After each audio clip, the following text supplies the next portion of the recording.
पौधा जो है, जो मौसम का प्रभाव पड़ने वाला है ना, जैसे गर्मी का या ठंड का रात को या उससे प्रभाव से बाहर रहता है वो, और बढ़वार करता है, फैलाव करता है, और फिर आप उसमें पानी लगाओ। पानी क्या है, उसको एक बार मिट्टी को कंपैक्ट कर देता है, वाटर होल्ड उसको कह सकते हैं अपने, वाटर लॉगिंग स्ट्रेस में आ गया जैसे, फिर पानी से ही चलाना पड़ता है उसको, दूसरा लगते फिर तीसरा भी कई बार ऐसा लगाना पड़ता है। अगर हम हल्का सा पानी देना तो शायद हमारे को 1 पानी या 2 पानी से हमारा काम चल। तो मिट्टी अगर वाटर लॉगिंग स्ट्रेस में आ गई तो फिर वो पानी वाली बात वही है, पानी ज़्यादा लगाना, फिर आगे पानी जल्दी लगाना, इस तरह से फसल दबाव में रहेगी।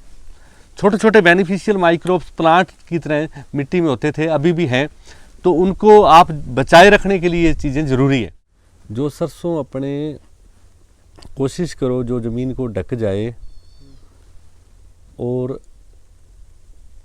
उसमें हल्का पानी लगाओ आप, न कि मतलब कोई भर के लगाना, ना कोई जल्दबाजी में लगाना। दूसरा क्या है कि थोड़ा सा रिस्क भी लिया जा सकता है कि जिस जगह सरसों अभी ढकी नहीं है तो उसमें आप स्ट्रेस एलिवेटर का स्प्रे कर सकते हैं। पहले स्ट्रेस एलिवेटर आते हैं बाज़ार में कई प्रकार के, उससे क्या है कि पौधा जो है, जो मौसम का प्रभाव पड़ने वाला है ना, जैसे गर्मी का या ठंड का रात को या उससे प्रभाव से बाहर रहता है वो, और बढ़वार करता है, फैलाव करता है, और फिर आप उसमें पानी लगाओ। एक दूसरा क्या है कि फसल को जब हम संभालते हैं खेत में तो उसमें हमें पता लग जाता है कि फसल कैसी इसकी ग्रोथ रेट है। ग्रोथ अगर रुकती नज़र आ रही है तो आप सरसों का पानी लगाएं, या आपको लग रहा है कि ये जैसे अपने कहते हैं ना अभी हाँ, जो गंदल आप कह रहे हैं, तूड़ने वाली बात है, वो अगर इस प्रकार की पोजीशन लगे तो उसमें कोई ज़रूरी नहीं है। अगर खेत में नमी बनी हुई है, आप उसमें ऊपर से लकड़ी से भी कर सकते हैं। अगर मान लीजिए कोई सरसों आपके पौधे से पौधे की दूरी ठीक है तो आप उसको लकड़ी से या ऊपर से टिप काट सकते हैं। अगर इस तरह से पोजीशन पैदा आगे हो जाए तो कोशिश करो कि आप जितना लेट पानी कर सकते हैं सरसों में, नजायज़ लेट तो नहीं करना, उतना लेट करो आप। और दूसरा, पानी भर के ना लगाओ ताकि अपना जो है 1 पानी से काम चल जाए सरसों में, और फिर ज़रूरत होगी तो आप दूसरा लगाना। कई जगह किसान क्या करते हैं कि पानी खुला लगा दिया, भर के लगा दिया, जल्दी लगा दिया, फिर उसको दूसरा पानी जल्दी लगाना पड़ता है, और फिर उसमें क्या है, जब दूसरा जल्दी लगा दिया तो कई बार क्या है तीसरा भी लगाना पड़ता है उसको, क्योंकि पानी क्या है उसको एक बार मिट्टी को कंपैक्ट कर देता है, वाटर होल्ड उसको कह सकते हैं अपने, वाटर लॉगिंग स्ट्रेस में आ गया जैसे, फिर पानी से ही चलाना पड़ता है उसको, दूसरा लगते फिर तीसरा भी कई बार ऐसा लगाना पड़ता है। अगर हम हल्का सा पानी देना तो शायद हमारे को 1 पानी या 2 पानी से हमारा काम चल जाए। समझे नहीं बात को? इस चीज़ का आप ध्यान रखें भी, सही टाइम पे देवें, थोड़ा हल्का सा देवें। दीमक के लिए किसान जो है कई बार बहुत सारी चीज़ें लगा देता है कि दीमक की कोई आपका दुश्मन कीट नहीं है, दीमक आपका मित्र कीट है। उस जगह आएगा जहाँ प्लांट रुक जाता है, तो उसमें या तो कई जगह निमेटोड होता है, तो उसके बाद वो रुकने के बाद दीमक आती है। तो निमेटोड के लिए आप पैसेल्यूमाइसिस आता है, जैसे निमाटोन है, इस प्रकार का आप सीड ट्रीटमेंट कर लें, बीज उपचार कर लें, तो आपको फ़ायदा मिलेगा उससे। और दीमक के लिए आप उसमें एक जैसे मेटारिजियम आता है, वो भी अगर ऐसी कोई ज़्यादा दीमक वाली बात है तो बायोमैजिक और भी कई कंपनियों की कई चीज़ें आती हैं, तो वो आप बीज के साथ लगा सकते हैं। किसान इस बात को कोशिश करे कि वो बीज उपचार के अंदर बायोलॉजिकल का ट्रीटमेंट करे, न कि केमिकल का, जिसके परिणाम लंबे हैं, परिणाम टिकाऊ परिणाम है और खेत के लिए बड़े सुरक्षित है। किसान किसी भी चीज़ को, केमिकल को यूज करके सोचता है बीज उपचार कर दियो, ऐसा नहीं है भाई, समझे मेरी बात को? उससे हमारे को फायदा नहीं होने वाला, हो सकता है नुकसान भले ही हो जाए खेत का। हाँ, बीज जनित को आपने कोई केमिकल से किया तो बीज के लिए आपको फायदा हो सकता है, खाली बीज आपने मौके पे, पर जो जमीन के अंदर रोग है उसको नहीं ठीक करेगा वो, और लंबे समय तक नहीं करेगा। ठीक है ना?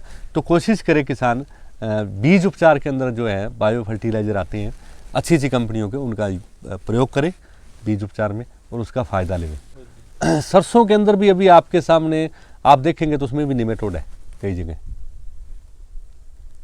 सरसों उखड़ने लगी है, निमेटोड है, उसमें भी आप इसका पैसेल्यूमाइसिस निमेटोड, क्योंकि निमेटोड अपने क्षेत्र में बहुत बढ़ता जा रहा है।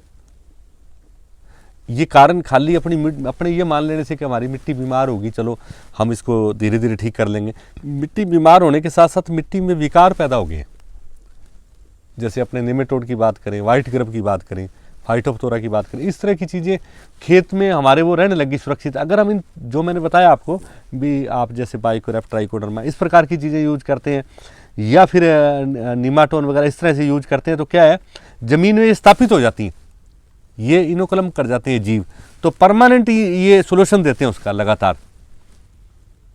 तो खेत के अंदर अपने को इन चीज़ों का प्रयोग करना पड़ेगा और आपकी खेती तभी अच्छी होगी। और लास्ट में जब अपने कहते हैं कि नरमे वाली छाट वाली बात, वो छाट इसमें भी आपके लगेंगे, गेहूं के अंदर और आपके सरसों के अंदर, वो भूलो मत इस बात को।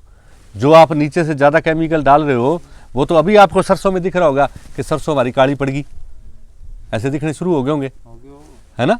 तो ये क्या है कि अगर आप चाहें तो इसके अंदर अभी से आप इन चीज़ों का बचाव कर सकते हैं, केमिकल की उसको कम करके, बायो फर्टिलाइजर का और क्या करके, जो आप लास्ट में बाली वाली अवस्था में जब टेम्परेचर बढ़ेगा तो नीचे से मिट्टी साथ देगी, ये आपके फर्टिलाइजर साथ देंगे, बायो फर्टिलाइजर, केमिकल साथ नहीं देगा। समझिए बात को। सरसों में तना गलन, उसके लिए आप स्टेम रोट है जैसे स्केलेटोनिया, जो ज़मीन में अभी पड़े हैं, स्केलेरोसिया वो भी ज़मीन में ही पड़े हैं। उसके अंदर मैंने आपको बताया कि जैसे वो बाइकोरेप ट्राइकोडर्मा है, उसका ज़मीन में भी अभी पहले पानी पे छिंटा लगा सकते हैं और स्प्रे भी कर सकते हैं, उसका बहुत बड़ा फायदा मिलेगा उसको आप स्प्रे। और पौधे से पौधे की दूरी भी ठीक करनी है सरसों के अंदर, सघनता जो पीछे भी बताई हुई उसको आप, ताकि धूप हवा का प्रवेश उसमें जाए, बीमारी कम आए, उसको सघनता भी आपने जो है वो ठीक करने। अभी पानी अभी शुरू करेंगे तो उसमें पानी लगाते तक या पानी लगने के बाद तक धीरे धीरे उसमें आप 9 इंच 1 फीट तक कर दें, मिट्टी के स्वास्थ्य के अनुसार पौधे से पौधे की दूरी बढ़ा दें, 1 फुट तक बढ़ा दें। नहीं, आप लोग किसान हो, आप इन चीज़ों को समझते हो, आप मिट्टी की भाषा को, पौधे की भाषा को, आपको पता है पौधा सरसों का 3-3 फुट तक हो जाता है, उसमें जी लाने वाली क्या बात है। पहले भी बात हुई थी, सरसों का बीज 150-200 ग्राम काफ़ी होता है। अब धीरे धीरे किसान कर रहा है, ऐसी बात नहीं, बहुत पहले से कम है। अभी इस बार सरसों पे लोगों ने 300 ग्राम भी डाला है, 300 लेके 600-700 पर आ गया, पहला किलो तक गिरना। हाँ, वो धीरे धीरे लोग किसान कम कर रहे हैं, उम्मीद कर रहे हैं गेहूं भी कम कर रहे हैं, ऐसी बात नहीं है। लोग जैसे जैसे किसानों का जानकारी बढ़ रही है तो वो अपने आप ही धीरे धीरे बीज को कम कर रहे हैं, फर्टिलाइजर को भी कम कर रहे हैं, पानी को भी कम कर रहे हैं, उत्पादन बढ़ेगा अपना आने वाले टाइम में, ऐसी बात नहीं है। जब आप खेत के अंदर बायो फर्टिलाइजर है या FOIM है, कंपोस्ट है, इसका प्रयोग करने लग गए तो आपको जरूरत नहीं पड़ेगी। मैं आपको बताऊं, इस तरह से नहीं होता। किसान किस पौधे को पालना किसान का काम है, समझे मेरी बात को। वो चाहे तो वो पौधे को पेड़ बना सकता है, समझे मेरी बात को। उसके अंदर वो मिट्टी से सहयोग ले सकता है, मौसम से सहयोग ले सकता है, खुद भी उसके ऊपर जो अपना ट्रीटमेंट करता है उस तरीके से। उसके मन में ये होना चाहिए कि मैंने पौधे से पेड़ बनाना है, बढ़ जाएगा।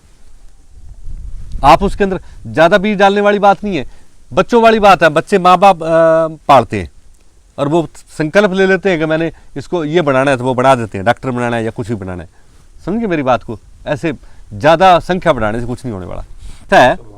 हाँ। देखो, संभाल है, पॉजिटिव वाइब्रेशन का प्रभाव है। आप इन चीज़ों को, जैसे एक माहौल बनता है, मैंने वो बताया ना, आप इकट्ठे होकर कोई बात करेंगे और इस तरह से कभी कभी होते हैं तो उससे फायदा मिलता है। नहीं, हो जाएंगे, ऐसा कुछ नहीं है। नहीं, ऐसा नहीं, ऐसा कुछ नहीं है, ऐसा कुछ नहीं है। किसान जो है पहले से बहुत एक्टिव है। तो ठीक है, आज धन्यवाद, फिर कभी किसी दिन।